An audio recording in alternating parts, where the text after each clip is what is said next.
Olá, bem-vindos a mais um Papo Beat. Hoje a gente mergulha fundo nas ideias, assim, bem provocadoras do Marshall McLuhan. O foco é a obra clássica dele, A Galáxia de Gutenberg. A grande pergunta é, como é que a tecnologia, a comunicação, moldou o jeito da gente perceber o mundo e a nossa sociedade? Para essa conversa, a gente está usando uns trechos bem legais da tradução brasileira de 72. É um material que leva a gente, olha, desde a cultura antiga, aquela do manuscrito, da Idade Média, Sim, passando pelo impacto da imprensa, que foi uma revolução. total. E vai até a era eletrônica, que meio que bagunçou tudo de novo, né? Então, o nosso objetivo aqui, assim, é tentar pegar os pontos principais do McLuhan sobre essa virada. Sair de uma cultura que era muito mais do ouvir, do som, Oral. auditiva, e uau, acelerou tudo. A gente quer entender como isso mexeu com o nosso pensar, o nosso sentir, como a gente interage. Ok, vamos tentar desempacotar isso aí. Porque, olha, só o nome Galáxia de Gutenberg já faz pensar, né? Um universo moldado por uma tecnologia. Analisar isso talvez ajude a gente a entender um pouco a nossa era digital agora. A ideia central do McLuhan, que está lá no livro, é essa passagem mesmo, do oral ao manuscrito para o tipográfico. E ele até fala que a era eletrônica, de certa forma, resgata um pouco da oralidade. Mas assim, como é que o alfabeto, bem antes da imprensa, começou essa história toda? Então, o alfabeto fonético foi o ponto de partida crucial, sabe? Diferente de outras escritas, tipo a chinesa, onde o desenho tem uma ligação mais direta com a ideia ou o som. Ah, tipo um ideograma, né? Exato. O alfabeto fonético faz uma coisa radical. Ele pega a fala, quebra em sons básicos e representa com letras, símbolos visuais abstratos.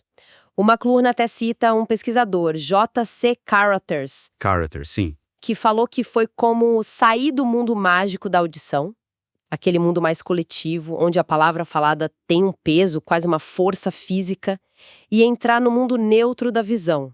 Essa abstração visual permitiu uma coisa nova, uma vida interior mais separada da ação imediata. Uma introspecção maior, talvez. Isso.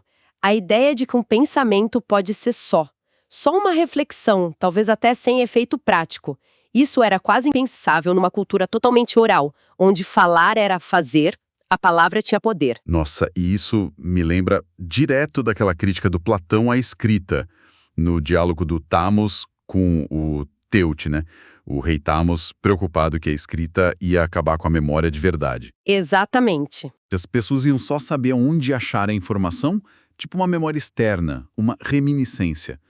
E aí iam parecer sábias, mas sem ter o conhecimento real por dentro. É aqui que a coisa fica muito interessante. Perfeito. E séculos depois, Cícero diz que Sócrates foi o primeiro a separar espírito e coração. Olha que curioso.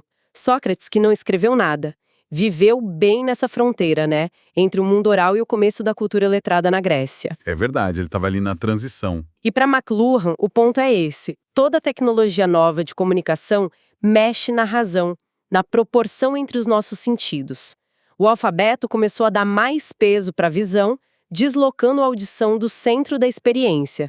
Foi um processo longo, claro. E aí, séculos depois, vem a prensa de Gutenberg. Se o alfabeto foi a faísca, a tipografia foi a explosão que espalhou esses efeitos visuais para todo mundo, certo? Exatamente. McLuhan fala que a tipografia foi essencial para criar o público moderno. Até o nacionalismo, porque padronizou as línguas locais. Ele cita o Rabelais, aquele escritor da Renascença. Ah, sim, Gargantuea. Isso, que viu a imprensa como uma invenção gargantuesca mesmo, um banquete de conhecimento aplicado agora acessível. Exato. A prensa de tipos móveis pegou as características que já estavam ali no alfabeto, uniformidade, repetibilidade, linearidade, e amplificou isso, nossa, exponencialmente. Pensa só. Pela primeira vez, dava para fazer milhares de cópias idênticas de um texto, de uma imagem. A produção em massa da informação. Exato. E o William Ivins Jr., um historiador que o McLuhan cita muito, ele foca nisso. Essa capacidade de reproduzir informação visual com precisão foi fundamental para a ciência moderna, para a técnica. Essa nova força do visual estimulou o pensamento sequencial, sabe? Passo a passo. Linear, né? Linear, e a perspectiva na arte que surge ali com Alberti Masaccio, na Itália renascentista. E levou também a uma maior segmentação, especialização do conhecimento do trabalho, bem diferente da mentalidade medieval, que era mais simultânea, integrada. Entendi. O John Neff, outro autor que ele cita, liga isso até uma separação maior entre ciência e artes. Métodos de cálculo mais rápidos, quantificação, tudo facilitado por essa mentalidade mais visual, mais tipográfica. McLuhan chega a chamar a tipografia de tecnologia do individualismo. É forte isso. É aquele exemplo que o McLuhan usa de Shakespeare, do Rei Lear. A peça sobre o rei que divide o reino para as filhas. É muito bom para ilustrar, né? É ótimo. Ele diz que a peça mostra esse choque de mundos. O mundo antigo, feudal, dos papéis sociais, onde Kent, Edgar, Cordélia são leais a uma função, a uma relação. Um mundo mais orgânico, talvez. Isso. E o mundo novo, moderno, das ocupações, tarefas especializadas que dá para medir. O próprio Lear, quando pega um mapa para dividir o reino visualmente e pede declarações de amor que possam ser quantificadas, ele já está nessa lógica nova, visual fragmentada. Sim, ele já opera nesse novo paradigma. E as falas das filhas, Goneril e Reagan, super exageradas. Ah, eu te amo tanto que todos os outros sentidos não valem nada perto da visão que tenho de você. Aquilo reflete essa fragmentação dos sentidos que estava virando o centro da experiência. A peça mostra a angústia disso. E McLuhan vai mais fundo ainda.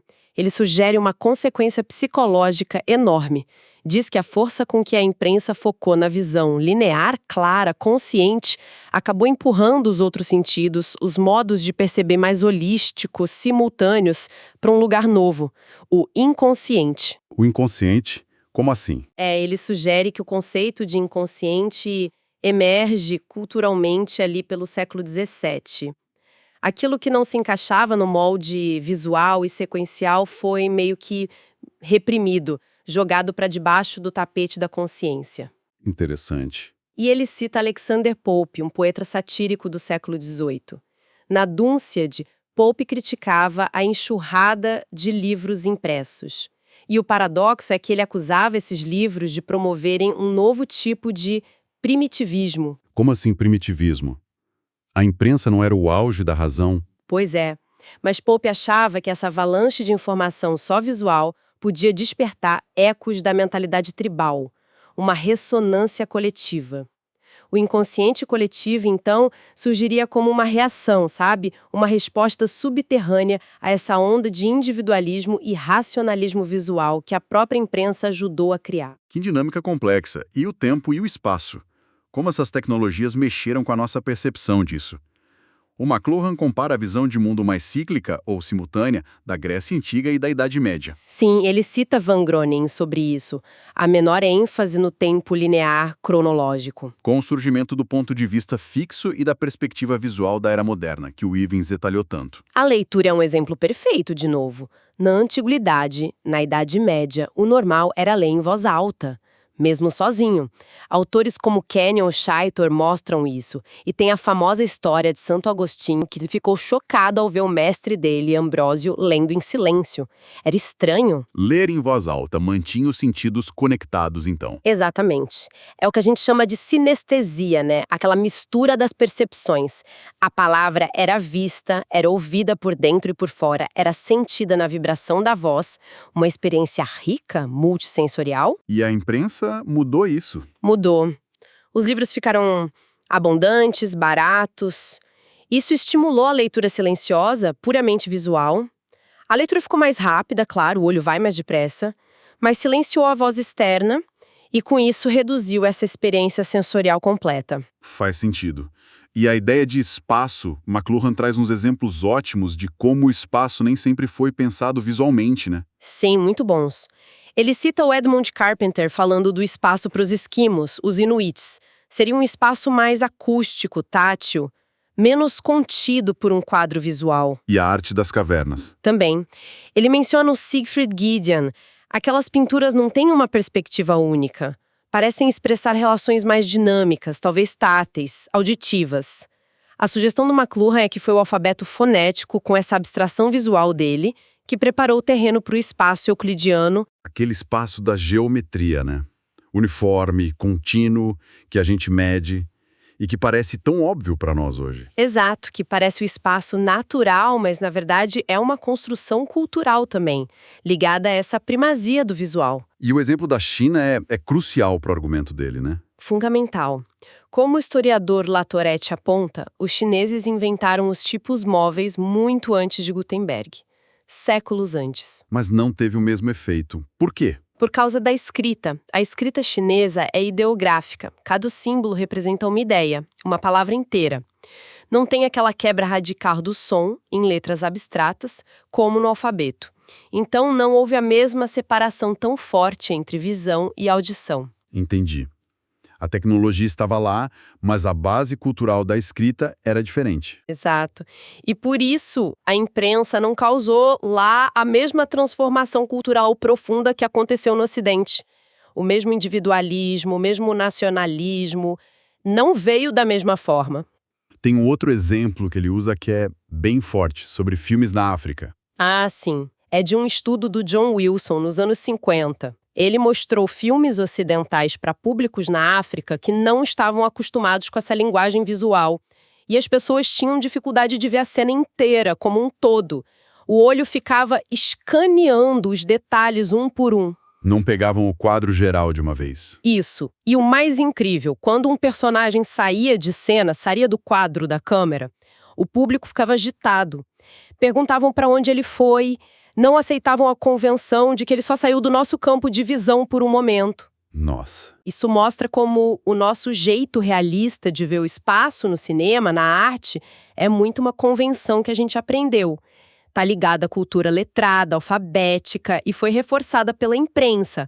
Não é universal nem natural. Impressionante. E aí a gente chega mais perto de hoje. McLuhan não parou na imprensa. Ele viu que a galáxia de Gutenberg já estava sendo reconfigurada pela era eletrônica. Rádio, cinema, TV. Sim, ele já estava analisando isso nos anos 60. É aí que surge o termo famoso aldeia global, né? A ideia de que a comunicação eletrônica, instantânea, estava recriando o mundo como se fosse uma tribo de novo, mas numa escala planetária. Exatamente. Com características tribais, simultaneidade, a importância do som de novo, pensa no rádio, na TV, um envolvimento mais coletivo, mais profundo. Ele até via conexões com as ideias do Teilhard de Chardin, da noosfera. Uma consciência global conectada. Algo assim. E essa reconfiguração eletrônica tinha reflexos práticos. McLuhan cita um consultor de gestão, B.J. Muller-Time, Ah, sim. que já nos anos 50, 60, percebia que aquelas empresas super hierárquicas, super especializadas, que eram filhas da era mecânica, da imprensa com aquela separação entre quem planeja e quem faz, estavam ficando para trás, Obsoletas, né? obsoletas na era da informação. Ele viu que os grupos de pesquisa mais criativos já se organizavam de um jeito mais fluido, multidisciplinar, quase como redes orgânicas, um modelo mais parecido com a simultaneidade eletrônica. E na educação também teve reflexo. Teve. McLuhan faz um contraste ótimo entre o Pedro Ramos, lá do século XVI, um educador que criou métodos de ensino supervisuais, esquemáticos, perfeitos para a lógica da imprensa. Tudo organizadinho no papel. Isso. E o John Dewey, filósofo da educação do século XX, Dewey reagiu contra a passividade do aprendizado só pelo livro. Ele defendia uma educação mais ativa, pela experiência. Quase como se ele estivesse surfando a onda da nova era eletrônica, sabe? Que interessante essa comparação. E essa mistura de meios, de sensibilidades, abre portas, né? McLuhan cita o Humboldt, Wilhelm von Humboldt. que dizia que cada língua cria um círculo em volta do povo, mas que dá para sair desse círculo entrando em outro. McLuhan pega isso e diz que na era eletrônica a gente ganha essa capacidade de viver pluralisticamente. De transitar, né? Transitar por vários mundos culturais, sensoriais, ao mesmo tempo, sem ficar preso só numa tecnologia ou só numa razão fixa entre os sentidos. Bom, então, o que a gente tira disso tudo? Acho que a lição principal é que tecnologia de comunicação não é só ferramenta neutra, né? De jeito nenhum. É nosso jeito de pensar, até as estruturas da sociedade. Essa passagem do falado por impresso, como o McLuhan mostrou, não foi só trocar de ferramenta, foi uma revolução nos sentidos. Uma revolução sensorial mesmo. Deixou a gente mais visual, mais linear, mais individualista, mais especializado, talvez esfriando aquela riqueza simultânea do mundo oral. E aí a era eletrônica começa a mexer nesse equilíbrio de novo, né? Com outras ênfases, outras configurações. Entender isso é chave para sacar que a gente é, em parte, moldado pelos meios que a gente usa. McLuhan escreveu A Galáxia de Gutenberg no comecinho dos anos 60. O foco dele era a transição para a TV, para o rádio, mas as ideias dele sobre como os meios reestruturam nossa percepção, muitas vezes de um jeito que a gente nem nota, inconsciente, continuam sendo ferramentas muito poderosas para a gente entender o impacto das tecnologias digitais de agora. Que definem o nosso presente, né? Totalmente. Se a gente conecta isso com um cenário maior, entender essa dinâmica sensorial, cognitiva que ele mapeou, ajuda a gente a navegar com mais crítica, com mais consciência nesse ambiente de mídia de hoje, que é tão complexo, né? Às vezes até sufocante. Não é para sentir saudade do passado nem julgar qual era é melhor. Não, não é isso. É para entender os vieses, as tendências de cada tecnologia, o que cada uma favorece, o que cada uma deixa de lado. Fica então, para quem nos ouviu até aqui no Papo Beat, uma reflexão final. Se o McLuhan conseguiu mostrar esses efeitos tão profundos e muitas vezes invisíveis do alfabeto e da imprensa na nossa sensibilidade, naquilo que a gente acha que é real ou racional, fica a pergunta: quais sentidos, quais formas de pensar, quais modos de interação social, ou até que partes da nossa vida interior, as nossas tecnologias digitais de hoje, a internet, o celular na mão o tempo todo, as redes sociais, a inteligência artificial podem estar sutilmente realçando agora? E por outro lado, o que será que elas estão ofuscando? Suprimindo? Ou até atrofiando na gente? Exato. Quais podem ser as consequências inesperadas, talvez ainda escondidas, para a nossa própria galáxia cultural, cognitiva, que a gente ainda não está percebendo direito? É algo para a gente pensar. Bom, pessoal, muito obrigado pela companhia em mais essa análise profunda aqui no Papo Beat. Esperamos que tenham gostado tanto quanto a gente. Foi ótimo discutir essas ideias. Com certeza. E fiquem ligados para os próximos episódios. Até lá!